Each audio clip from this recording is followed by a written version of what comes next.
Right now, somewhere in the world, a man is sitting next to a woman who just asked him a question, a simple, innocent sounding question, and he answered it casually, maybe even brushed it off. What he doesn't know is that she just told him everything.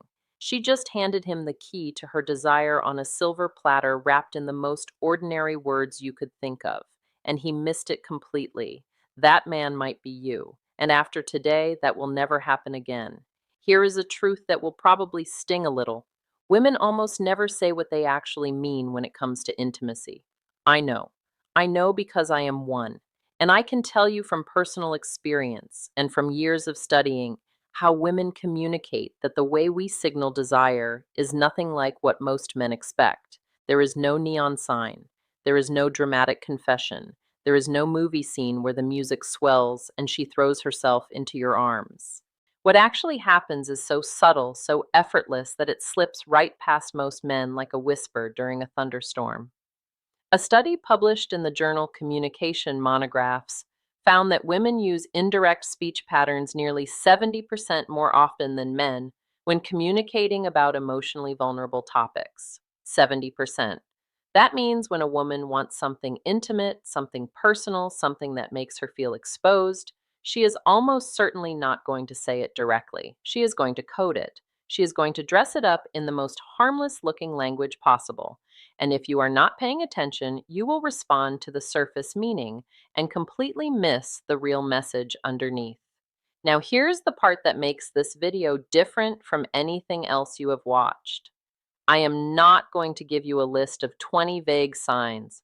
I am not going to tell you to watch her body language or read her energy. I am going to tell you the exact two questions she will ask you when she wants intimacy. Two, that is it. And once you hear them, you will never unhear them. You will start recognizing these questions everywhere.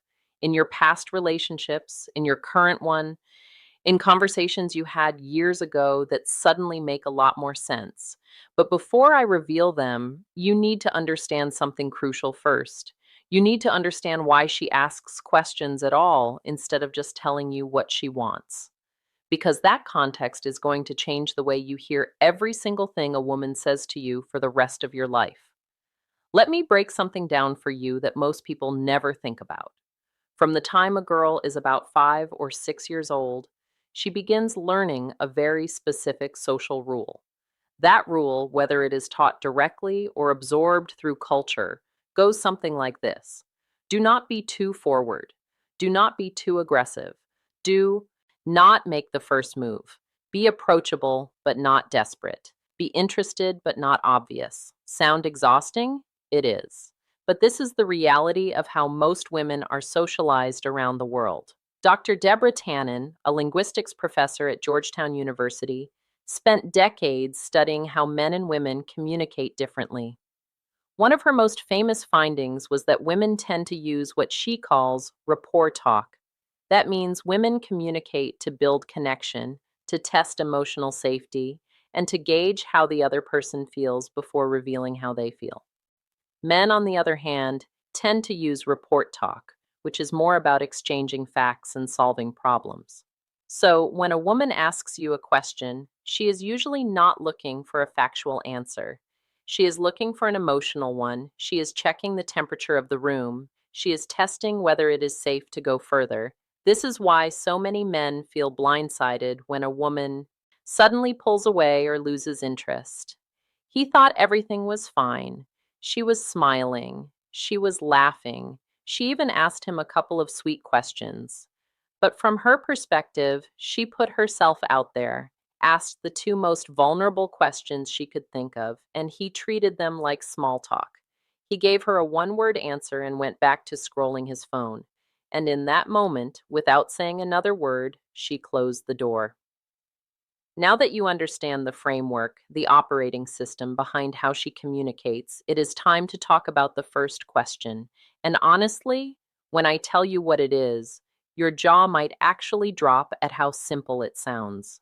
The first question a woman will ask you when she wants intimacy is this: what are you thinking right now? I know what you are thinking. That is it. That is the big secret. She asks me what I am thinking. Yes. And the reason you are underwhelmed, is the exact reason men keep missing it because it sounds like nothing. It sounds like idle curiosity. But let me explain what is actually happening inside her mind when she asks you this. When a woman asks what you are thinking, she is not making conversation. She is making an attempt to enter your inner world. She is asking for access. Think about that for a second. She is essentially saying, I want to know what is happening inside your head right now in this very moment because I want to feel closer to you than I currently do. That is not small talk. That is emotional pursuit. Dr. John Gottman, one of the most respected relationship researchers in modern psychology, calls these moments emotional bids. An emotional bid is any attempt one person makes to connect with another person. It could be a touch, a look, a comment, or yes, a question. Gottman's research at the University of Washington found that couples who recognized and responded to each other's emotional bids stayed together at a rate of 86%. Couples who missed or dismissed those bids, they broke up at a rate of 69%, 86 versus 69. That gap is not small. That gap is the difference between a relationship that lasts and one that quietly dies in a living room while both people wonder what went wrong. So when she asks you, what are you thinking right now? She is making a bid. She is reaching for you. And how you respond determines everything that happens next. If you say nothing or I don't know or something dismissive, she receives that as a rejection, not a dramatic door slamming rejection, a quiet one, the kind that builds up over time like sediment until one day the river does not flow anymore. But here is the part that connects directly to intimacy. For most women, emotional closeness is the prerequisite for physical closeness. This is not a stereotype. This is neuroscience.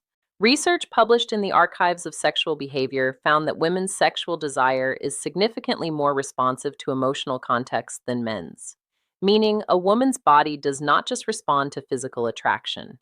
It responds to emotional safety, to feeling seen, to feeling valued, to feeling like her inner world matters to the person she is with. And when she asks what you are thinking, she is checking all of those boxes at once. She is saying, do you trust me enough to be vulnerable? Are you present with me right now? Do you see this moment the way I see it? And if your answer tells her yes, something shifts. Not visibly, not dramatically, but internally, a wall comes down, a door opens. She moves one giant step closer to wanting you, not just emotionally, but physically. So the next time a woman looks at you and asks, what are you thinking right now? Do not shrug. Do not dodge. Do not make a joke to deflect. Look at her. Be honest, even if what you were thinking about is silly or random. Because what she is really asking is not about the content of your thoughts. She is asking if you will let her in.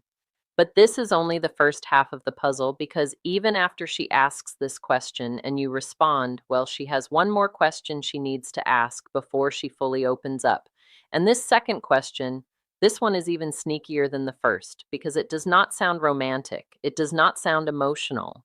It sounds like the most casual throwaway line in the history of human conversation. And that is exactly why almost every man on earth gets it wrong. The second question she will ask you when she wants intimacy is this. Are you tired? Go ahead, laugh, roll your eyes, think it is too simple. But I promise you, by the time I finish explaining this, you are going to replay at least 3 memories in your head where a woman asked you this exact question and you completely blew it. Are you tired? Is one of the most brilliantly disguised questions in all of human communication. On the surface, it sounds like concern. It sounds like she is being thoughtful, checking in on you, making sure you are okay. And sure, sometimes that is all it is. But in certain moments, in certain contexts, especially late at night, after a date, after a long conversation, after a moment of closeness, this question is not about sleep. It is about permission. What she is really asking is, are you available? Do you have energy for me tonight? Are you going to roll over and go to sleep? Or is something else going to happen? And she phrases it this way for a reason. She phrases it as a yes or no question about fatigue because it gives her plausible deniability. If you say, "Yeah, I am exhausted," she can nod and say, "Okay, good night." And no one gets embarrassed. No one gets rejected. The moment passes without any awkwardness. But if you say, "No, I am not tired at all," she now has the green light to take the next step, to move closer, to touch your arm, to suggest something, to create the kind of moment she has been building toward all evening. This is the brilliance of female communication. And honestly, men should be taking notes. She manages to ask one of the most loaded questions possible while leaving herself a perfectly safe exit. That is emotional intelligence operating at a very high level. Let me give you a scenario to make this crystal clear. You have been on a great date: dinner, conversation, laughter. You walk her to her door, or you are sitting on the couch at one of your places. The energy has been building all night. She has been leaning into you, making eye contact, finding reasons to touch your hand. And then, in a quiet voice, she asks, "Are you tired?" If you say, "Yeah, kind of," she will smile and say, "Okay, well, I had a great night," and she will mean it. But she will also be disappointed in a way she will never tell you about because she gave you the signal. She opened the window and you closed it without even knowing it was open. Now compare that to this response. She asks, "Are you tired?" And you look at her with a slight smile and say, "Not even a little." Something changes in her eyes. You might not even notice it consciously, but she just received confirmation that the next chapter of the evening is possible. You did not pressure her. You did not make a move she was not ready for. You simply told her that you are present, you are available, and the night does not have to end yet. And for a woman, that answer is everything. A survey conducted by the Kinsey Institute found that for women in romantic relationships, the most commonly reported barrier to intimacy was not lack of attraction. It was feeling disconnected or sensing that their partner was emotionally or physically unavailable. Let that land for a second. She is not avoiding intimacy because she does not want you. She is avoiding it because she is not sure you want her in that moment. And "are you tired" is her way of finding out without putting herself at risk. This is also why the timing of this question matters so much. She will almost never ask it in the middle of the afternoon while you are doing dishes. She asks it at night. She asks it when the two of you are alone. She asks it during a moment that already feels charged. If you start paying attention to when she drops this question, you will begin to see the pattern. It always comes right before a window of opportunity, right before the moment where the night could go one of two ways. Now, here is the part that makes this knowledge truly urgent. When a woman asks both of these questions and you miss them, something happens that is very difficult to reverse. She does not get angry. She does not argue. She does not give you a lecture about emotional availability. She simply files that information away. She categorizes you. And the category she puts you in is not cruel or unfair, it is protective. She labels you as someone who is not tuned in to her, someone who is not paying attention. And once that label is applied, she starts to close off slowly, gradually, in ways you will not even notice until one day she seems distant and you have no idea why. Dr. Sue Johnson, the creator of emotionally focused therapy, has written extensively about this pattern. She calls it the protest withdraw cycle.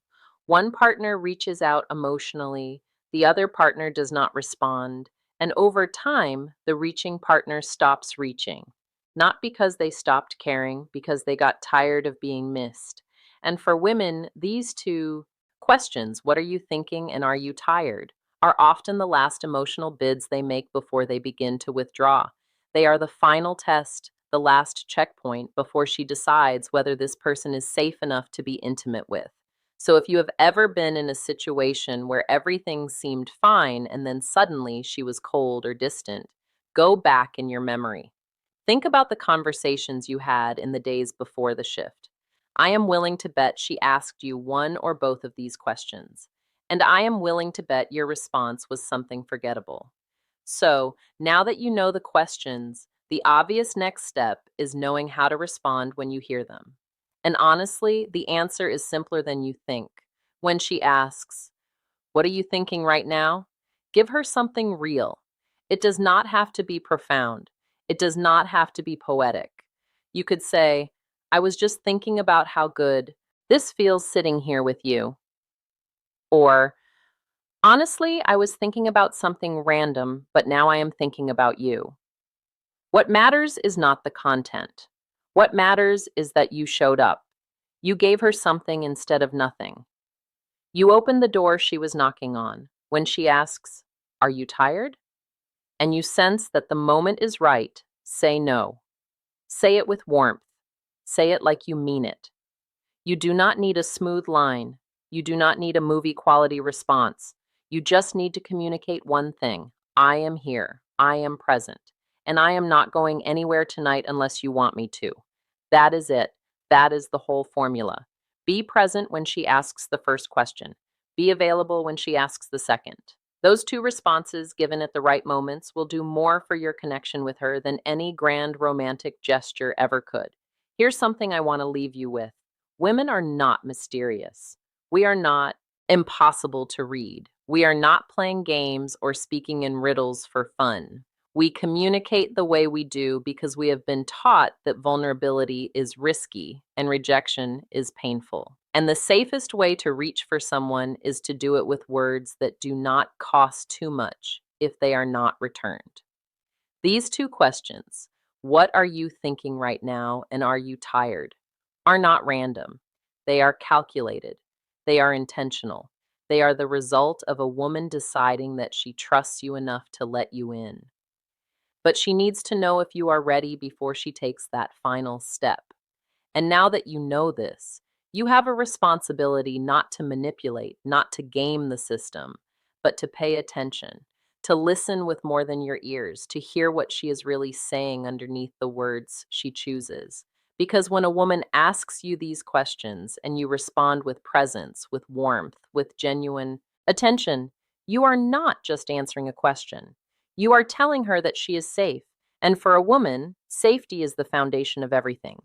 Now, if what you just learned shifted something in the way you think about female communication, do me a favor. Do not just click away. Leave a comment below with the word signal. Just that one word. I want to see how many of you actually made it to this point and absorbed what was shared here today, because the people who comment are the ones who internalize information. And internalizing this is the difference between knowing it and living it. And one more thing before you go. You now know the two questions she asks when she wants intimacy. But questions are only one part of the equation. The other part, her body. Specifically, there are 3 places on her body that, if she allows you to touch, are a dead giveaway that she wants you. Not maybe, not kind of. She wants you. And most men have no clue what those 3 places are, which means they are constantly second-guessing themselves when the answer is literally right in front of them. I made an entire video breaking this down called "If She Lets You Touch These 3 Places, She Wants You." It is on your screen right now. Click it, because if you pair what you just learned today with what that video teaches you, you will never misread a woman's signals again. Go watch it now. Seriously, right.